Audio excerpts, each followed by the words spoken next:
85% of people prefer text over email and phone calls because they want to engage in a conversation. All text messaging is not equal. Customers respond to people, not bots. Be more like people and start having conversations that end in conversions. Use Scipio. You're a thief and a liar. I only lied about being a thief. Steal. Lie. We're gonna steal the ship. Commandant, no Lieutenant. An idea that is fully formed, fully understood, that sticks. Well, someone like you to steal? Ideas are bulletproof. I'm gonna steal the Declaration of Independence. Steal this idea. Hello again, thieves. It's time. I always look at Andre when I say hello again, thieves, to see if he says we're back. I don't want it to get old. You know what I mean? Yeah, we got to keep it fresh. Yeah. Keep it unique. No, if you want me to say we're back, then let's just settle it right now. I will say we're back from now on. There's another podcast to listen to where it seems like every quarter they like change up their how they introduce each other. And it's like, I kind of like that. Like keeps it interesting. Well, and what it gives you is kind of a sense of, because I often go back and listen to old podcasts, right? And it gives you a sense of like what era you're in. True. You know what I mean? Like, we're in the... Yes. Yeah. It's like when you watch TV and you catch an episode that's the old like intro. Oh, yeah. Like, we're in that time. Era. Yeah, exactly. The best thing that podcast does is at the very end, the guy who kind of runs the podcast. Yeah. He says, he says, thanks for listening. And as we say at the end of every episode here, and he just looks over to his co-host and just like puts him on the spot. And it's always something funny. I love that. It's some callback from the episode. Anyway, I love that. Very clever. But we're excited. We have a good episode. I got a pretty good idea that I'm going to pitch Andre. Very excited. Especially, I was on Reddit the other day and someone's like, hey, I'm just starting my business career or a business school. I need some ideas. And I was like, I got the perfect podcast for you. Oh, definitely. So I think I won some listeners over from Reddit the other day.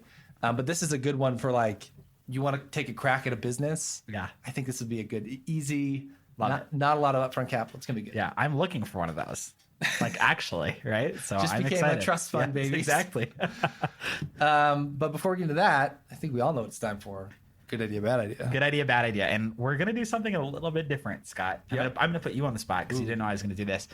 So I have like a tremendous backlog of good idea, bad idea. Like I was going through my screenshots, which is kind of my mechanism for saving them. And just like good idea, bad idea, good idea, bad idea. Like I had so many. So what we're going to do is I have honestly like 15 probably total. We're not going to do 15 on the podcast. That would be just heinous, right? That's bonkers. So what I'm going to give you is I'm going to give you 6 high level. Okay. Not going to tell you what the product name is or what the product does, and you're going to tell me the 3 that you think you're interested in hearing about. Oh, okay. You can't hear what I'm saying? So you're gonna go through a couple, and I'm gonna say I want to know more about these 3. Mm-hmm. Exactly. So here's what I have. I have a new way to stay clean. Okay. An interesting way to meditate. A better way to sleep. Okay. An innovative way to bake. And some dumb stuff for children. Well, a better way to stay clean because that's on brand. Okay. I mean, we are always talking about better ways. Definitely. A better way to sleep because I always want to have better ways to sleep. Good choice. And then I think an innovative way to cook. I think I'm interested in. Love it. I couldn't give a rip about meditating. I get way too many stupid. I was going to say, like we've talked about. So everything else goes back in the vault. Yep. For a future episode. Like Who knows when it'll come out? Maybe.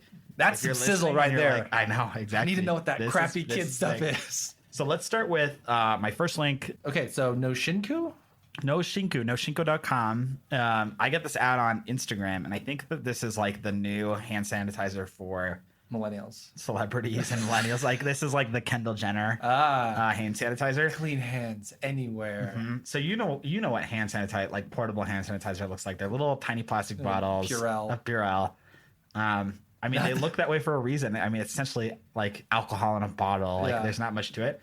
But no, that's not what Noshinku Imagine does. If it was sexy. Yeah, so exactly. It's this sleek, looks like an AirPod case, and it's like flat like a credit card almost, and it's black, and they have like, different scents, and essentially this is the new way of doing hand sanitizer. Got it. And they definitely they market it like this is sexy, like this is hydrating jojoba oil. Yes, exactly. Like the pictures are like a skin hot protective person slipping it into their jeans pocket, and you're having a Coke and you have your little the shinku, and it's just outrageous. All the things that are in here. So Italian bergamia oil, which looks like limes. Yes.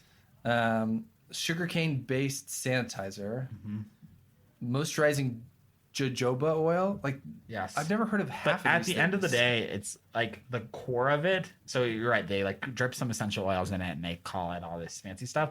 But at the end of the day, what's interesting to me is hand sanitizer is just alcohol, right? And that you put it on your hands, it kills the germs, and then it evaporates. So to try and innovate on the formula is kind of crazy, in my opinion. That is a little, I mean, especially hand sanitizer where there's some like chapstick. I think somebody had the good idea of like chapstick is like you use it every day, and like Carmex and like the regular chapstick, it's not cutting it. There's a demand for something cuter, something sexier, right? Yes. That one makes sense to me. But hand sanitizer, literally, you put it on your hands and it's gone just as fast as it was there, right? And it's like it's very like hand sanitizer reminds me of like what I put on in the hospital, like. Yeah. Well, I use hand sanitizer like kind of a lot. Like that's one of my things that I do. It doesn't surprise I use hand sanitizer like 1,500 times a day.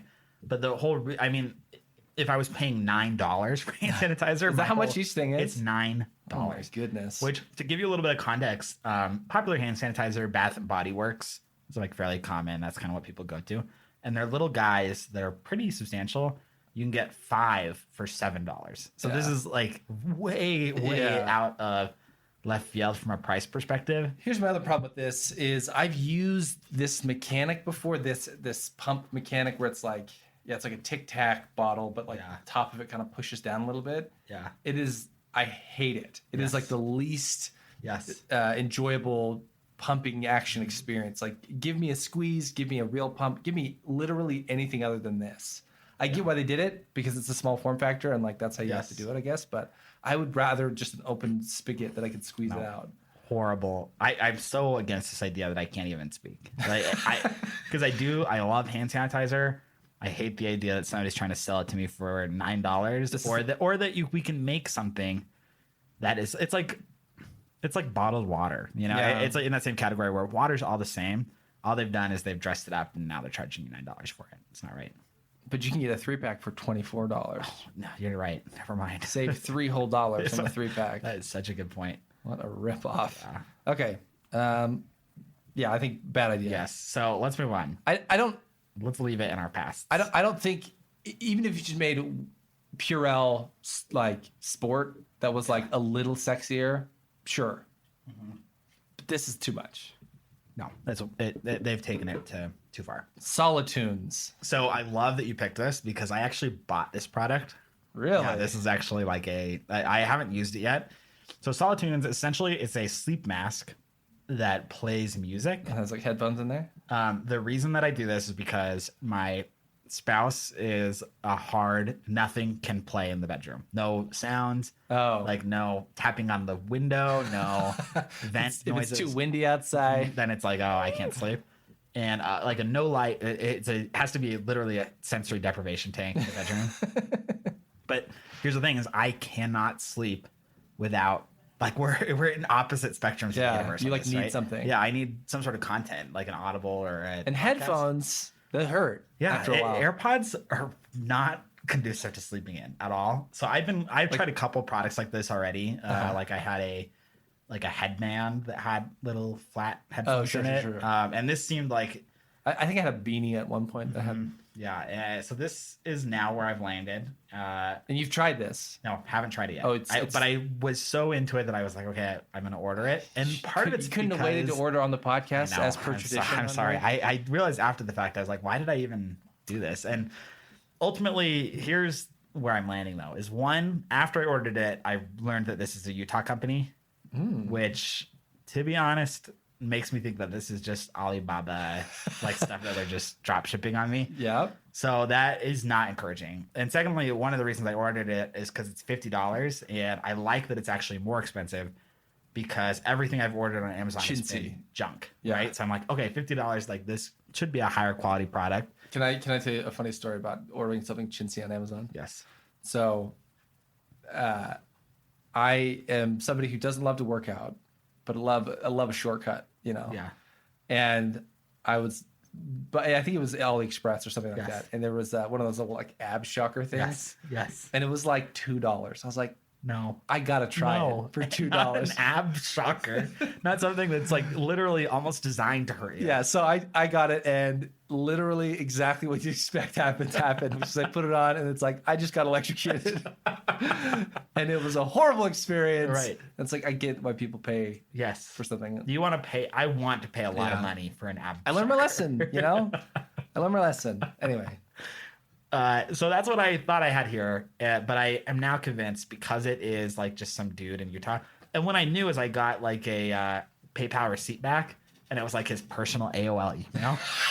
I was like, I literally just paid some dude. John G at hotmail.com. Yes, exactly. I was like, no. oh, this isn't a company at all. This is just some guy. Here are my only problems. One, I don't actually hate the idea behind this. I actually spent a lot of time looking for a sleep mask that worked for me. Yeah. Because a lot of them feel too tight on my head. And I eventually found one that like it was more like a rag that you're wrapping around your head. Yeah. I hate what's on the front of these things more than I hate anything. It's like 2 emoji eyelashes, like eyes closed, and then also a big logo. Yeah, the logo is horrible. What I will say is what's nice is when you order, you actually can select with or without lashes. Thank goodness. You could say no lash option. Yeah, because those lashes look hideous. Hideous. And I don't really even like wearing a sleep mask. Yeah. But it's Bluetooth, which I do like.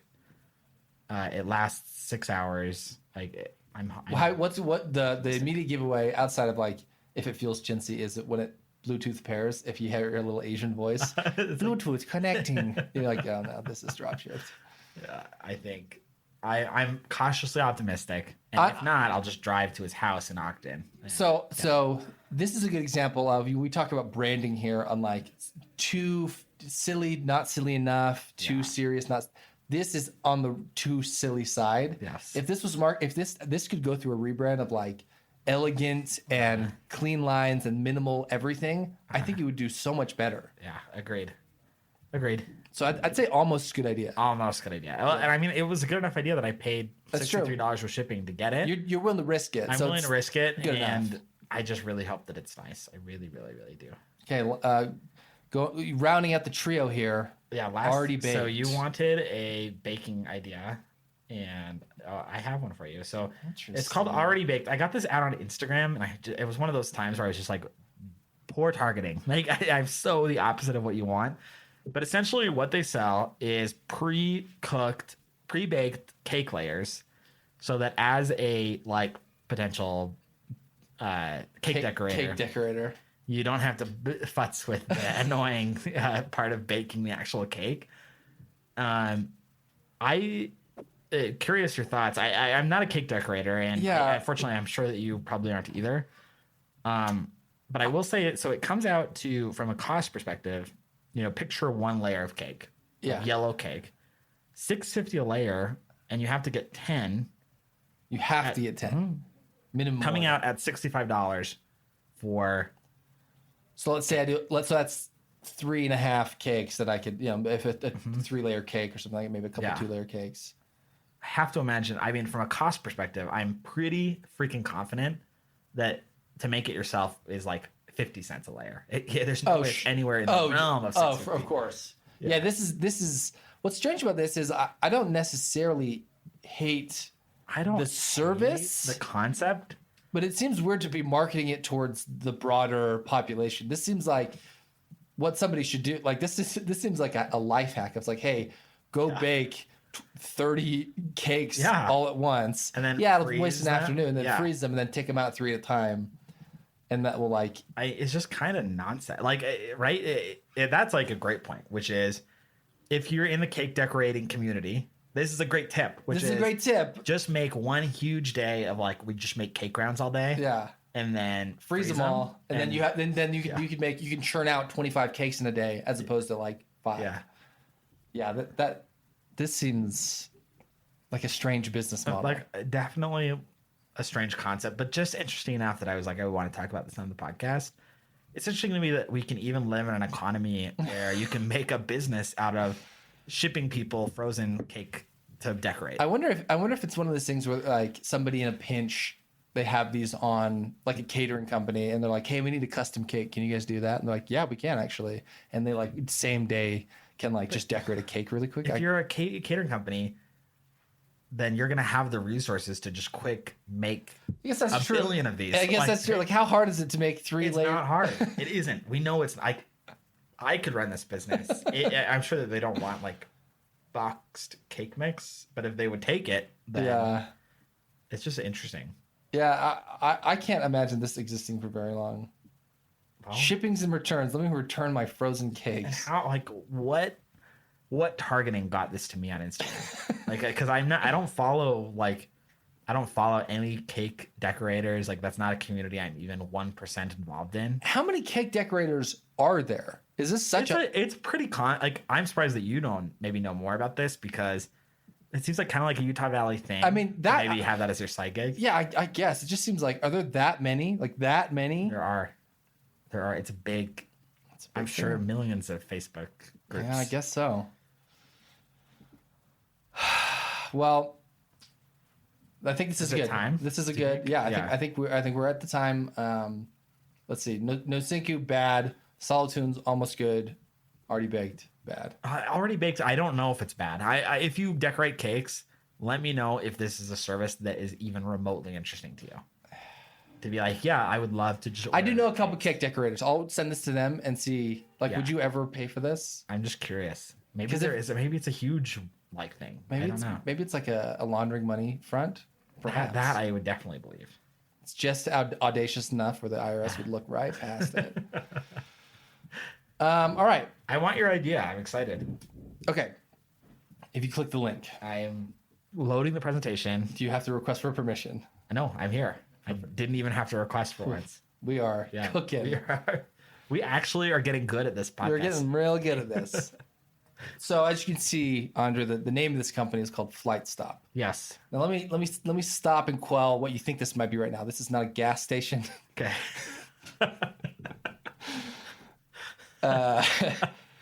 Continue. Yeah. That was the one. Yeah. As I was running this by my brother, he's like, kind of sounds like 1,000 things have this name. I'm like, I know, but it's just get through it. All right. So let me talk about some pain points that exist in the world of traveling. Yes. One, and this is specific to flying in airplanes, of course. Airplane amenities are unpredictable. And what I mean by that... So unpredictable. I go on a flight, like, unless I'm flying the same... No clue what's going to be available this time. Are there going to be plugs? Are there going to be a TV? Yes. Do I get pillows? You just never know. I've complained... So, like, anybody listening to this knows my airplane woes, which is it doesn't make sense to me that before you're on the aircraft, you have no clue if there's going to be a plug or a screen or no idea. Anything. Not until you get used to it, like, oh, I guess I can't charge my device. Exactly. Great. Yeah. Number two, we all know that suitcase space is valuable and limited. Right. You can only pack so much stuff. Problem number three, as a parent, traveling with parent stuff, specifically car seats and strollers, pack and plays, is a big pain.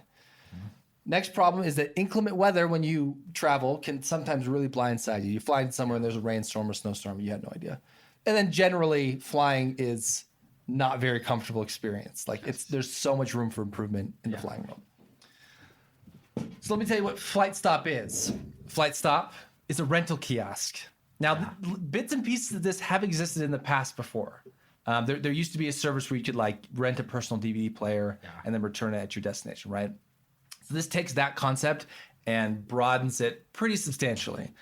Now, the idea here is that there's a few different areas that this is going to focus. And if you actually go to slide 5 real quick, you see it. So entertainment and technology, relaxation and comfort, clothing and apparel, baby and toddler gear, food and travel incidentals, and then some last-ditch postage, which I'll get to. Yeah. The idea here is that I am going on a flight. I didn't bring my Nintendo Switch because it's just a quick there and back. I didn't necessarily want to pack my $300 device, but I can rent one of this thing for the 3-hour flight. I'm into that. Right. I also didn't charge my iPad because I never do. My kid was using it, so I left the iPad at home. So I'm not. I'm at the mercy of. I hope there's a TV in flight, anything. Otherwise, I'm just going to be twiddling my phone on airplane mode. Or at FlightStop, I can go ahead and rent a preloaded iPad with all a bunch of great classic movies. Right. Same with Kindle. Yeah. I want some nicer headphones, some Sennheiser noise cancellation. Right. It's all right there. So that's one is like entertainment. Right. Another big area is going to be just comfort. Right. Like I outside of the Turtle, which is like very compact, which is special. Most travel pillows are huge and clunky, and they like take up room and space, and it's a pain to bring them around. So the idea here is like you could just rent that stuff for limited, one flight there, you could do it on the way back. And then this one again, you don't relate to as much, but like having to bring a pack and play anywhere is horrible. They're like 50 pounds and it sucks. So this one's actually different. So this one you land somewhere and you rent the stuff on your way out. Yeah. Same with the kind of a big poncho, clothes or coats, gloves, things like that.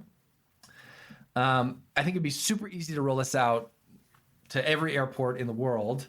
They already have kiosks that exist, and I think you could do this in two different models. You could have an actual person in a kiosk for some things, but also like those Best Buy kiosks where you could just like drop you stuff. You stuff, right? And I think a fun little kicker with this kiosk would be a little postage FedEx type thing where it's like, oh, I can't take this on the plane. Oh, I realize it's too big, whatever, and I could just drop ship it right there to my final destination. It's a better flying experience because you get all this stuff. It's pretty affordable, and the ROI is pretty good because like I buy one Nintendo Switch or 5, and like my initial sunk cost, but like they're paying me $30 or $50. Well, and I think they're paying travel prices. Right. Like it's not like I went to Rent-A-Center, which is also like really expensive, but I don't know. I've never been to Rent-A-Center, but so it's like you're gonna take advantage of people. Yeah, exactly. Right? In a way. And there's one really you can cleverly bundle a lot of the stuff together. Where like there's a relaxation bundle, it's $60, and you get the whole thing. You get, totally. I think it'd be pretty easy to manage, and there's enough parts of existing models that exist. Yes. I'm obsessed. Like this is one of those ideas where it's just like you walk out of it and you're like, I wish so badly this existed. Right. And so I mean, just like picture this: you get to the airport and you have a 3.5-hour flight to DC. Yep. And you're like, my phone is, maybe your phone's at like 20%. You're like, I can't sit on my phone all flight, and I don't know if I can charge it because you don't know. And everyone's huddled around the pillar taking the outlets anyway. Yes, so exactly. It's December, and it's like, so that's a problem. It's like cold. And all I really want right now is I want to freaking sit on the plane and play a fully charged Nintendo Switch.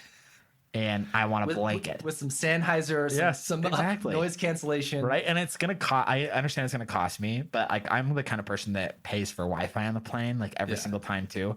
That's a costly endeavor. Totally. If I can take some of that cost and then add a little more and get a Nintendo Switch with some games and a pair of headphones and a blanket, life changing. That flight is now totally different experience. It's amazing, right? Yeah. It's like.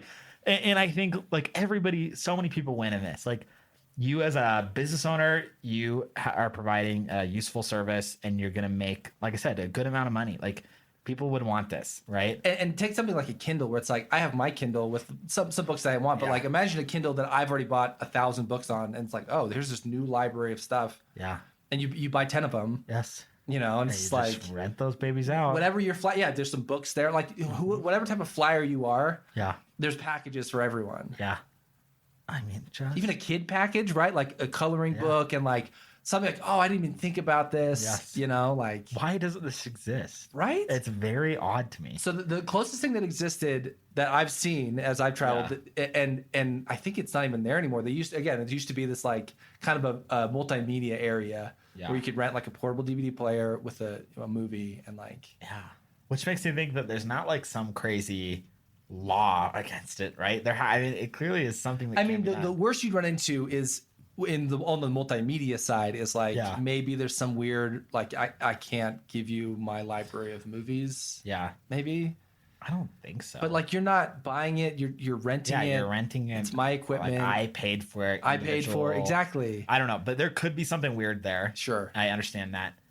But and your credit card's on file, so if you break or take anything, it's like, sorry, you just paid for it. Yeah, totally. So it's like I do think so. Now that you say it, I do think there's got to be something with that where I can't just give you an iPad and the iPad already has 1 billion movies on it. Yeah. That we paid for, but now but even in that world, even if I could just get the iPad. Yeah.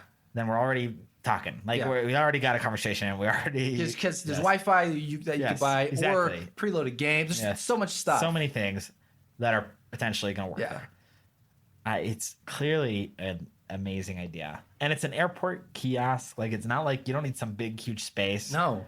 And there's versions of Yeah. this that are completely remote. They're like a vending machine. So like Yeah. all you're doing is going in the morning, you're taking out inventory, putting in new inventory, and just like Yeah. cleaning clothes, or if you're doing coats and jackets and stuff. Like Totally. it would be so easy. Why doesn't this exist? FlightStop. Why aren't more people talking about this? Right? Why, This should be a headline. like this is crazy. I Yeah. think clearly a good idea. I like the name FlightStop. I don't. Your brother's giving you a hard time on that. I think that's probably a good name for it. Stop by the FlightStop on the way in, Yeah. the way out. We're gonna get you in. I love the idea. Nintendo Switch. That whole idea is just. And there's stuff, there's other things that I've even thought about that are like, oh, but what about like this thing that I take on the plane? How great would it be to have Yeah. X? That somebody, one of the thieves is yelling at the radio right now, being like, What if they had this? What if they had this? You know. And actually, I think one other clever way you could revenue model is one of the most insane things about airports is like the cost of food. Yeah. And if you could bundle in some things where you're like getting water and chips and things at like a reasonable price because you're paying a premium on everything rental. else. Yeah. It's like, I'm into that. So now I'm getting the blanket and a nice tall bottle of water that I'm not paying $7 for. I'm gonna have the best flight ever. Yeah. Great idea. Really love the idea. Feeling pretty good about FlightStop. Amazing. Okay, so to wrap up the episode here, we have a couple in the mailbag. We have some product updates. I got a quick shout out. We got a random person on Twitter. Yes. Scott screenshotted this and sent it to me last night. It's our first, and it brought a tear to my eye. It was like so much validation. So at Illest Preacher, Illest Preacher with an A. We appreciate you listening. That means a lot to hear from our listeners who maybe just stumbled across us on an ad or. It feels good when the podcast isn't just our family and friends. Speaking of our family and friends, here's some feedback from them. Yeah. My sister Kelsey, she has two things. So one, she really thinks you should try out Cereal School as opposed to Magic Spoon. We've talked about Cereal School many podcasts ago. And so does Kelsey have a response to that? It looks like the most wasteful product in the world. I think she would say, screw the earth. Screw the earth. I think she would just say, for the sake of this, just try it. Just try See it. if it's a better tasting cereal. Yeah, and maybe the value is maybe less daunting than totally Magic Spoon. No, absolutely. That's her request. Willing to try Cereal School. She also wants you to look up a product called Pet Chats. Chats with a Z. Pet Chats. And this is basically a two-way intercom so that you can kind of walkie-talkie your... Yeah. So I will say we have something like this now. We have it's a Logicam from Logitech, and it's like really the point of it is like to stop intruders, but we just put it like literally as an animal cam. Literally is facing just where our animals go, and then it is two-way, so like they can't see us, which I like that they could see us if this was the case. They can't see us, but you can like yell at them through it and make them look and freak out. Digital daycare. I wouldn't go so far as to say that this is a daycare device, but I love the concept of being able to have them see me too. Yeah, that would be fun. So that's from Kelsey. Pet Chats. Love it.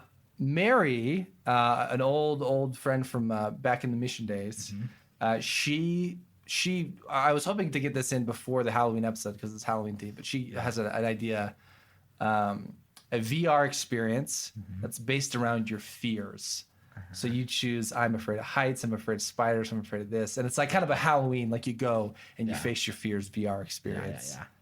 Great idea. Love the idea. I think like it's a good, so what's this company? There's a Utah company that actually has a Void. Yeah, Void. It feels like this is a good Halloween play for them. Yeah. And what would be fun is like if you in the intro, like you take a little survey. It's like, what do you? And then it's really they're just taking experiences and putting them together based on what you're actually afraid of. Oh, interesting. Fun, right? So that it's like different based on who you are, and it's tailored to you. So if you're not afraid of heights, you don't get the heights section, but you do get the spider section, right? Yeah. You know what I mean? So it would be really fun. Love the idea, and I could see this being a fun like date idea. Yeah, it's like, hey, let's go face our fears. Yeah, that would be cool. Into it, Mary. Good idea. Great idea. What you got for us? I don't really. It seemed like you had some product updates, and now you don't have any. So Solitunes we talked about because I have that. I guess that was part of it. What are we up to? Where are we even at on the different products in my life? Toilet paper, are you out yet? Toilet paper, no, still going strong. So I still indiscernible how much has been used. Bippy still is in the guest bath, and that's been fine. Are you binning the solution as well? Or are you using the foam? I use the foam, but it seems pointless. Like it just, I don't know. The whole concept, it's hard to explain, but just don't get Bippy, basically. Long and short of my opinion there is just don't do it. Okay. Well, if there's nothing else, Sandra, I think that's going to do it for the episode. Love it. We'll have a short one today. I love FlightStop. Like, just to kind of loop back around on that, one of our best ideas, easily should be one that people really seriously consider. I don't think it's easy. I think that you're a little bit underselling the difficulty. Sure. I don't think that it's easy to just get anything in the airport. Well, where you'd start, I think, is you'd pick two popular airports that you have a lot of flights on. Yeah. And you just say, all right, we're going to start here. And I think what you do is you go talk to the guys that did Clear, the new TSA. Yeah. Because they aren't in every airport. I think they're probably in many more now than they were a few years ago. What was their rollout plan? Yeah, like how did you plan what made sense? Because they must have done some pretty complex math on what are the destinations different types of travelers are going between the most. Yeah. And they might have some data. Maybe if you send them an email, they might tell you how did they figure out where to go. This is where you start. Yeah.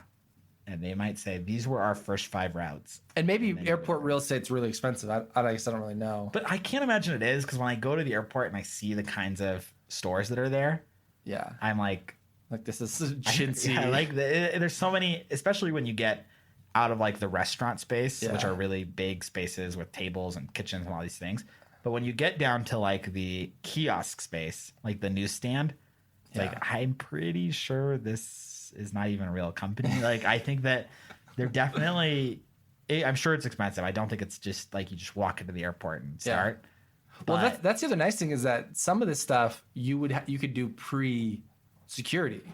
Yeah, which is also true. And there's not a lot of things that can go pre-security. Yeah. So, when we look at pre-security at Salt Lake, there's a Starbucks and there's a newsstand. And I think that space does not seem to be very desirable at all. Yeah. The pre-security space. So maybe you get in there. I think you have there's an angle there, some pre-space stuff and some post-space stuff. Definitely. Anyway.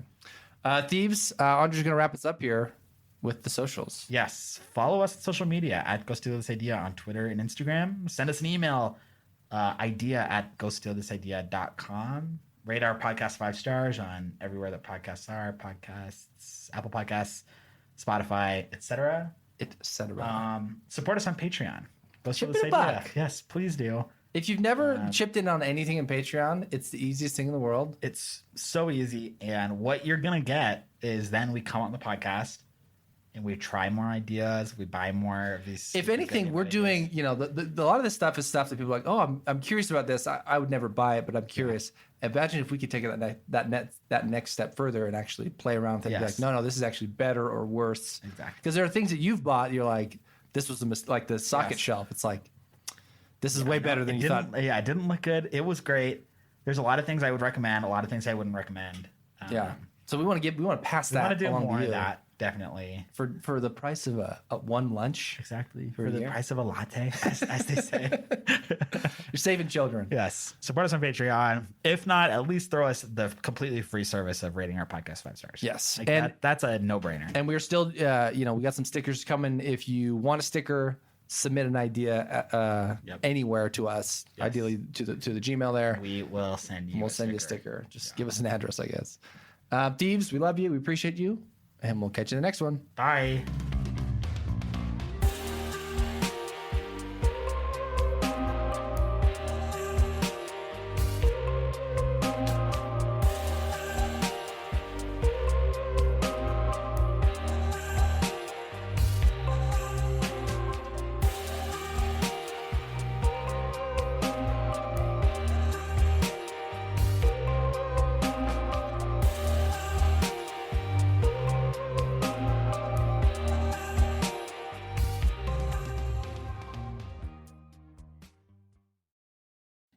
Use Scipio, the #1 engagement tool for sales teams that want more responses, appointments, and conversations. Message your leads and customers where they are, on their phone. I'm not talking about phone calls. We're talking about true one-to-one texting. Use the code STEAL at Scipio.com for 2 free licenses. Use the code STEAL at Scipio.com for 2 free licenses. See you later, thieves.